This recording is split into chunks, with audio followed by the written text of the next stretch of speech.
हाय friends, मैं Meena Pandey. Welcome back to my channel serve with love. वाह friends, कहने के तो आज मैंने रोटी और दाल बना के तैयार किया है। देख के मुंह में पानी आ रहा है। तो आइए देख लेते हैं किस तरीके से ये दाल और रोटी मैंने बनाया है।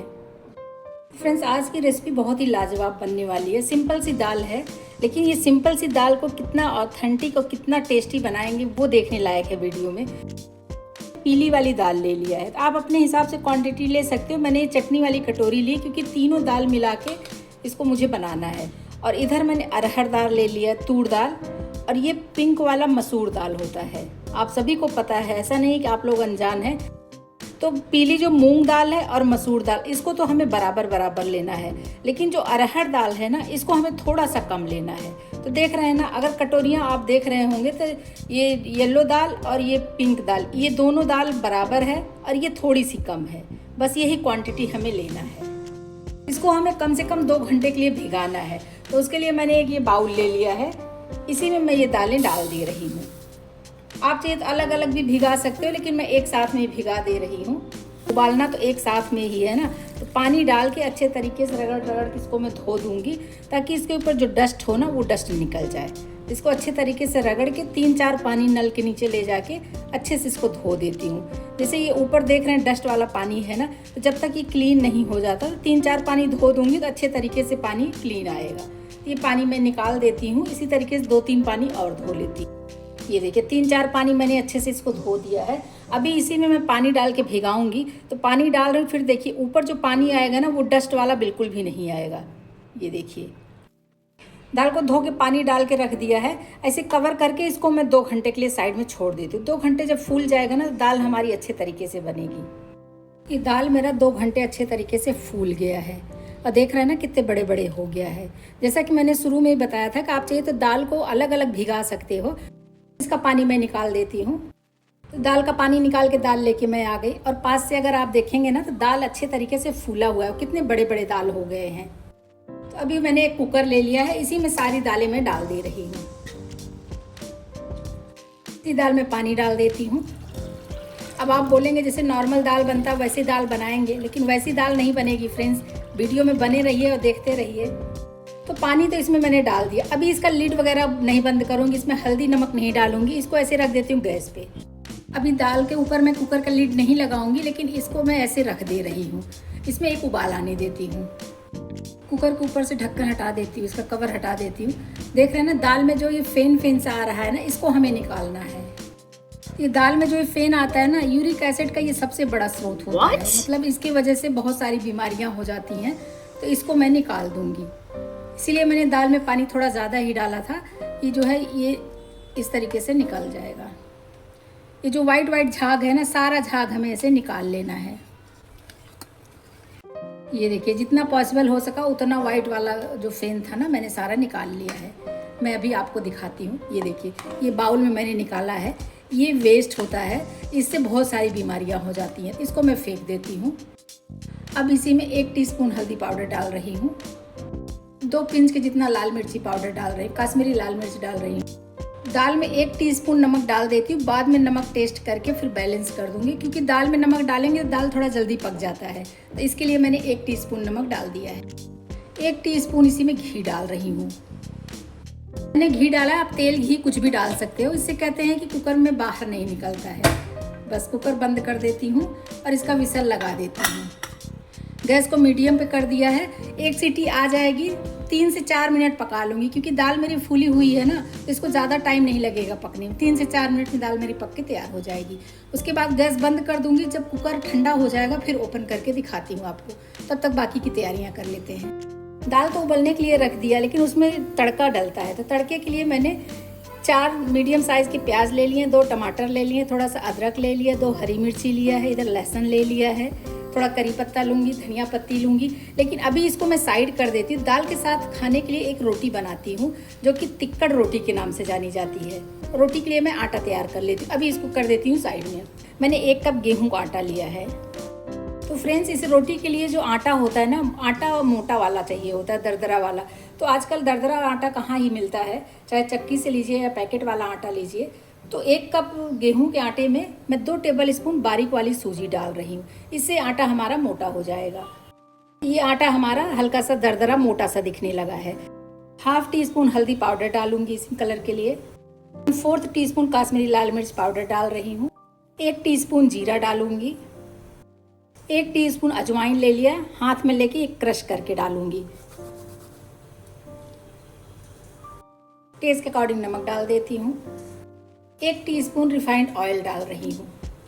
इसको अच्छे तरीके से मिक्स कर देते हैं और इसका हमें टाइट सा आटा तैयार करना है। जैसे रोटी पराठा के लिए बनता है वैसा आटा नहीं चाहिए, इसके लिए हमें बहुत ही टाइट आटा चाहिए।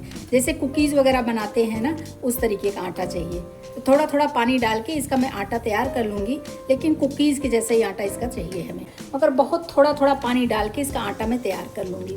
मैं आपको दिखाती हूँ कितना टाइट आटा इसका चाहिए होता है। इसी तरीके से कोकी का आटा भी बना के तैयार किया जाता है। जो सिंधी कोकी बनती है ना, इसी तरीके से उसका भी आटा तैयार करते हैं हार्ड सा। क्योंकि इसको हमें रेस्ट पे भी रखना है, सूजी डला है ना, तो इसको सूजी फूलने देना है। तो तब तक ये नमक मसाले जो भी डले हैं ना, उसकी वजह से भी ये गीला हो जाएगा। जैसे इसको मैं गूंद लेती हूँ। देख रहे हैं कितना हार्ड ये आटा बन रहा है, मतलब ये गूंदते भी नहीं बन रहा है, इतना टाइट आटा है। ये देख रहे हैं कितना हार्ड है, मतलब ये गूंदते नहीं बन रहा है। लेकिन इसको ऐसे इकट्ठा करके रख दूंगी ना, तो ये सॉफ्ट भी हो जाएगा, थोड़ा सा ये सेट हो जाएगा। ये देखिए, बस इसको इसी तरीके से कवर करके साइड में छोड़ देती हूँ सेट होने के लिए। ये कुकर ठंडा हो गया है। दाल एक बार चला के देख लेती हूँ। दाल हमारी बहुत ही शानदार तरीके से पकी है फ्रेंड्स, देख रहे हैं। और ये दाल अभी ठंडी होगी तो और ज़्यादा गाढ़ी होगी। तो दाल कर देती हूँ साइड में, इसका तड़का की तैयारी कर लेते हैं। इसमें मुझे प्याज को ब्राउन करना है, जिसे पुलाव के लिए ब्राउन किया जाता है प्याज ना, वैसा चाहिए। तो उसके लिए मैं इसमें 3 से 4 टेबल स्पून रिफाइंड ऑयल डाल रही हूँ। तेल को अच्छा खासा गर्म होने देती हूँ। प्याज को ब्राउन किया जाता है ना, वो स्लो गैस पे नहीं किया जाता है, वो एकदम हाई हीट पे तेल गर्म रहेगा तो ही करेंगे, तो एकदम ब्राउन ब्राउन होगा। प्याज में पानी छोड़ देगा तो वो एकदम सौगी सौगी सा हो जाएगा। तो हमें तो क्रिस्पी प्याज चाहिए, जैसे पुलाव में यूज़ होता है ना, तो इसके लिए तेल को अच्छा खासा गर्म कर लेना है। इधर मैंने जो प्याज काट लिया, ये प्याज डाल देती। प्याज को फुल गैस पे ऐसे सेकूंगी और ये पहले हल्का सा पानी छोड़ेगा, फिर धीरे धीरे गोल्डन होना स्टार्ट होगा, फिर ये ब्राउन हो जाएगा। ये ब्राउन करके हमें निकाल लेना है। लच्छे इसके खुलने लगे हैं ना, तो गैस को मैंने हाई किया है, इसलिए लच्छे इसके फटाफट खुलने लगे हैं। और ये इसको हमें ब्राउन कर लेना है। जब तक ये ब्राउन नहीं होगा तब तक ऐसे चलाते हुए। फ्रेंड्स, इसी तरीके का प्याज जो है रोस्ट करके ना एकदम ब्राउन करके फ्रीजर में रखा जाता है, स्टोर किया जाता है। उसी तरीके का ये प्याज हमें ब्राउन करना है। देख रहे हैं ना, अब पिंकिश कलर में आ रहा है। ये धीरे धीरे करके ब्राउन हो जाएगा, लेकिन इसको ऐसे जब चलाते रहेंगे ना, तो ये 8 से 10 मिनट लग जाएगा। 8-10 मिनट के बाद ही ये ब्राउन होता है, इतनी जल्दी ये ब्राउन नहीं होगा। तो बस इसको चलाते हुए ऐसे ब्राउन कर लेना। फ्रेंड्स, इसी तरीके की न्यू रेसिपी देखने के लिए चैनल को सब्सक्राइब करें, साथ में लगा हुआ बेल आइकन ज़रूर दबा दें, ताकि जब कभी भी वीडियो अपलोड करूँ तो सबसे पहले नोटिफिकेशन आप लोगों को मिले। इसी तरीके की न्यू रेसिपी लेकर मैं आती रहती हूँ। और फ्रेंड्स, साथ में एक हाइप का बटन आया हुआ है यूट्यूब की तरफ से, वो हाइप ज़रूर दबाइएगा। उससे कुछ पॉइंट्स मिल जाते हैं और हमें न्यू वीडियो बनाने के लिए मोटिवेशन मिल जाता है। ब्राउन होना स्टार्ट हो गया, अब ज़्यादा टाइम नहीं लगेगा। 2 से 3 मिनट में पूरा प्याज हमारा ब्राउन हो जाएगा। एक बार पकने मुश्किल होता है, जब ये 5-7 मिनट हो जाता है ना, तो उसके बाद जब ये ब्राउन होने लगता है तो ये फटाफट ब्राउन हो जाएगा। अगर आप ऐसे देखते रहेंगे ना, फटाफट आपको दिखता रहेगा। देखिए कितना डार्क हो गया है। और ये प्याज निकालने के बाद भी कुकिंग प्रोसेस इसका जल्दी ख़त्म नहीं होता, मतलब रुकता नहीं है, तो ये और ज़्यादा ब्राउन हो जाएगा। तो इसके लिए मैं बस इसी पे निकाल लेती हूँ। मैंने दूसरी छन्नी ले लिया है, इसी पे इस तरीके से ये देखिए रख दूँगी ना, सारा तेल नीचे झड़ जाएगा और ये ब्राउन ब्राउन प्याज हमें मिल जाएगा। बस इसी तरीके से सारा प्याज मैं निकाल लेती हूँ। इसमें तेल देख रहे हैं ना, ये तेल मुझे निकाल लेना है। तो इसको मैं निकाल के एक बाउल में रख लेती हूँ, ठंडा हो जाएगा, फिर बाद में रीयूज़ कर लूँगी। कढ़ाई से पूरा ऑयल निकाल दिया, थोड़ा सा इसमें छोड़ दिया 1 टीस्पून जितना। इधर मैंने 1 टेबल स्पून बटर लिया है। बटर को मेल्ट होने देती हूँ। तेल इसीलिए डाला ताकि बटर हमारा जले नहीं। बटर मेल्ट हो रहा है, इसी में 1 टीस्पून जीरा डाल देती हूँ, साथ में जीरा भी पकता रहेगा। 1 टीस्पून बारीक वाली राई भी डाल रही हूँ। आवाज़ सुन रहे हैं, जीरा सरसों अच्छे से चिटक रहा है। इधर मैंने लहसुन को लंबे लंबे ऐसे स्लाइस में काट लिया, थोड़ा सा अदरक ले लिया, इसको डाल देती हूँ। आपकी अपनी चॉइस है, तड़के में आप क्या डालना चाहते हो वो डाल सकते हो। मैंने 1 करी पत्ता का लीफ ले लिया, इसको डाल देती हूँ। आप चाहिए तो इसमें जो मैंने लहसुन डाला है ना, लहसुन भी अवॉइड कर सकते हो, क्योंकि कुछ लोग होते हैं कि लहसुन प्याज नहीं खाते हैं। आप चाहिए तो इसमें भी प्याज डाल सकते हो अभी तड़के में, लेकिन मैंने इधर 1 टमाटर काट लिया, इसको डाल देती हूँ। टमाटर डाला है तो नमक भी डालना है, क्योंकि टमाटर नमक डालने से जल्दी से गल जाता है। और दाल में मैंने 1 टीस्पून ही नमक डाला था, तो उसको दिमाग में रखते हुए फिर मैंने नमक डाला है कि नमक तेज़ नहीं होगा। बस टमाटर को गला लेती हूँ। 1/2 टीस्पून हल्दी पाउडर डाल रही हूँ, 1/2 टीस्पून ही काश्मीरी लाल मिर्च पाउडर डालूंगी। बस इसको मिक्स कर देते हैं अच्छे से और टमाटर को पकने देते हैं। ये देखिए इस तरीके से दबा रही हूँ ना, टमाटर अच्छे तरीके से गल चुका है। और बटर में जो ये भून रहा है ना फ्रेंड्स, बहुत अच्छी खुशबू आ रही है। लहसुन की, अदरक की, टमाटर डला है, इन सब की खुशबू बहुत अच्छी आ रही है। इसी में 2 हरी मिर्ची ऐसे बीच से कट लगा दिया, इसको डाल देती हूँ। जिसको दाल के साथ हरी मिर्ची खाना हो तो वो मिर्ची भी खा सकता है। तो बस ये टमाटर मेरा गल गया है, मिर्ची भी हल्की सी पक जाएगी। अभी जो दाल उबाल लिया है ना, वो दाल लेके आ जाती हूँ।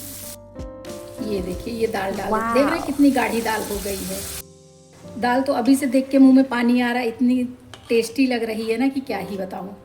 और जब वो ब्राउन वाला प्याज ऊपर से डलेगा ना, माउथ वाटरिंग दाल बन के तैयार हुई है, देख रहे हैं। बस इसमें एक उबाल आने देती हूँ। वैसे मैंने ऊपर से पानी नहीं डाला है तो उबाल की ज़रूरत नहीं है, लेकिन एक उबाल आने देती हूँ। इसमें ऊपर से कटा हुआ हरा धनिया डाल देती हूँ। दाल तो बन के तैयार हो गई है। दाल में एक उबाल आ जाए तो इसको कर देती हूँ साइड में। और जो रोटी बनाने के लिए मैंने आटा बना के रख लिया है ना, वो रोटी बना लेती हूँ इसी पे। ये दाल के साथ में वो रोटी बहुत ही टेस्टी लगती है फ्रेंड्स। आप चाहिए तो साइड में चावल भी बना सकते हो, लेकिन चावल की और किसी चीज़ की ज़रूरत ही नहीं पड़ेगी, आपको सब्जी की भी ज़रूरत नहीं पड़ेगी। इतनी शानदार, इतनी टेस्टी ये दाल बनती है। देख रहे हैं ना, दाल में उबाल आ चुका है, इधर इधर बबल्स आ रहे हैं ना, मतलब दाल में उबाल आ गया है। दाल कर देती हूँ दूसरी साइड में, इसी पे तवा रख देती हूँ रोटी बनाने के लिए। देखिए जो आटा रख दी थी ना, अभी मैं उठा के दिखाती हूँ। काफ़ी हद तक मतलब आटा हमारा सेट हो गया है। तो बस इसमें हमें 2 रोटी बनाने की ज़रूरत है, मतलब इतने आटे में 2 रोटी ही बनेगी। ये देखिए एक पार्ट ले लेती हूँ, दूसरा रख देती हूँ। ये देख रहे हैं ना, इसमें क्रैक आ रहा है, मतलब कि आटा हमारा, ये देखिए काफ़ी कड़ा है। इसी तरीके का कड़ा आटा हमें चाहिए।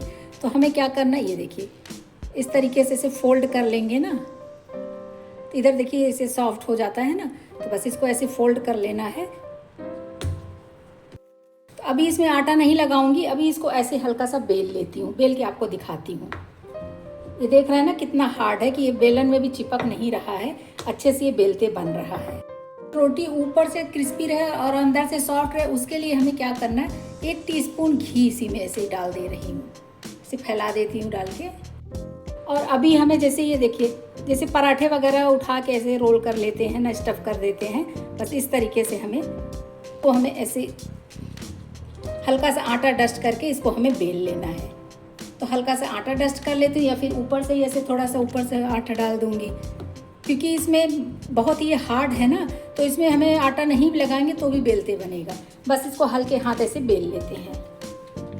अंदर से सॉफ्ट रहेगा, ऊपर से क्रिस्पी रहेगा, बहुत ही शानदार लगेगा खाने में। ये देखिए बहुत बड़ी रोटी नहीं बनाते हैं, थोड़ी सी ये मोटी ही होती है रोटी।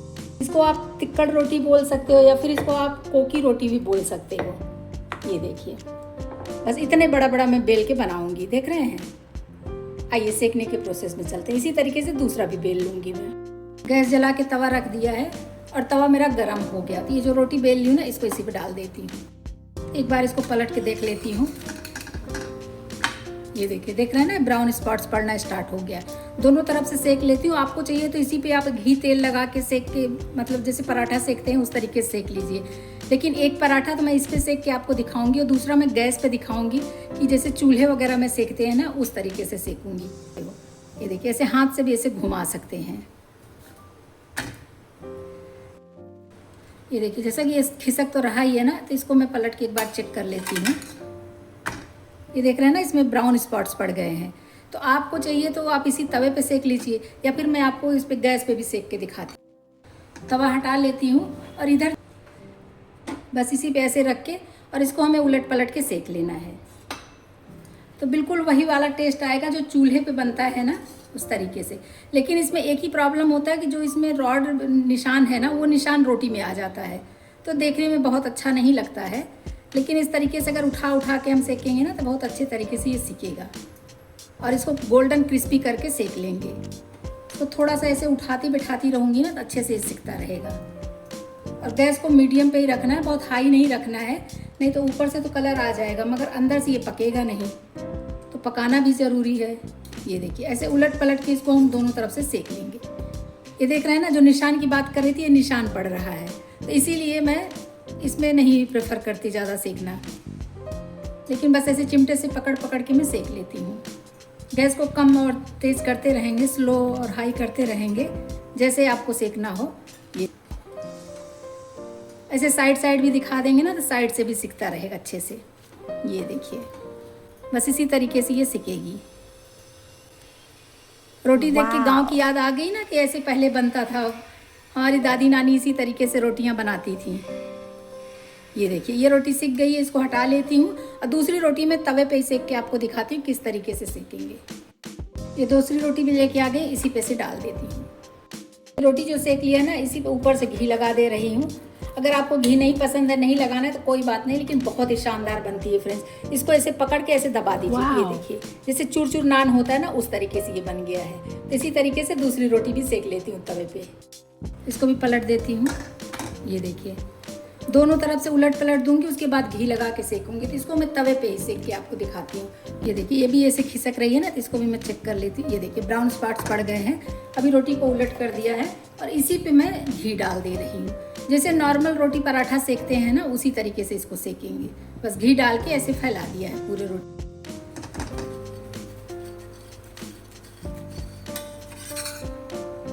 ये देखिए, इधर भी घी लगा देती हूँ।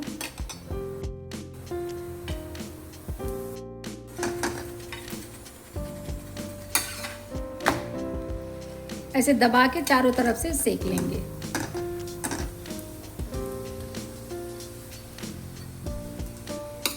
और देख रहे हैं ना, ये फूल रही है, कितने अच्छे तरीके से फूल रही है, क्योंकि इसको इसके अंदर जो घी भर दिया है ना, घी लगा दिया है, अच्छे से फूल गई है। बस उलट पलट के दोनों तरफ से ऐसे क्रिस्पी करके सेक लूंगी। ये रोटी भी सेक गई है, इसको निकाल लेती हूँ। आइए खाने के लिए सर्व कर देते हैं। दाल निकाल के मैंने इस बाउल में सर्व कर लिया है। और जो इधर मैंने ब्राउन प्याज सेक लिया है ना, देख रहे हैं ना कितना ब्राउन कलर हो गया है, इसीलिए मैंने बोला था पहले निकाल लेते हैं। ये प्याज को ऐसे साइड साइड में रख दे रही हूँ। बहुत ही शानदार लगता है फ्रेंड्स। एक बार मेरे तरीके से बना के देखिए, दिल खुश हो जाएगा। कुछ लोग होते हैं कि जब रेस्टोरेंट वगैरह खाने जाते हैं ना, तो वो दाल चावल रोटी सब्जी यही ढूंढते हैं। मेरे हस्बैंड भी यही ढूंढते हैं। लेकिन इस तरीके से अगर बना देंगे ना, तो रेस्टोरेंट जाके उनको ढूंढने की ज़रूरत ही नहीं पड़ेगी, घर में ही बनवा के खाएंगे। देख रहे हैं दाल कितनी सुंदर लग रही है। इसी पे थोड़ा सा कटा हुआ हरा धनिया डाल देती हूँ। बहुत ही शानदार दाल बन के तैयार हुई है। ये हमारी टिक्कड़ रोटी बन के तैयार हो गई है। ये जो मैंने गैस पे सेका था, और ये देख रहे हैं कितनी सुंदर लग रही है देखने में। मुंह में तो पानी आ रहा है फ्रेंड्स, मैं तो खाने जा रही हूँ। तो आप लोग भी बनाइए और एंजॉय करिए। फ्रेंड्स, कहने को तो वैसे आज मैंने दाल और रोटी बना के तैयार किया है, मगर बहुत ही शानदार बना है। एक बार बना के तो देखिए, दिल खुश हो जाएगा। तो आप लोग भी बनाइए। अगर आपको मेरा तरीका पसंद आया हो तो लाइक और कमेंट्स करना बिल्कुल भी मत भूलना फ्रेंड्स। लास्ट तक मेरी वीडियो देखने के लिए थैंक यू।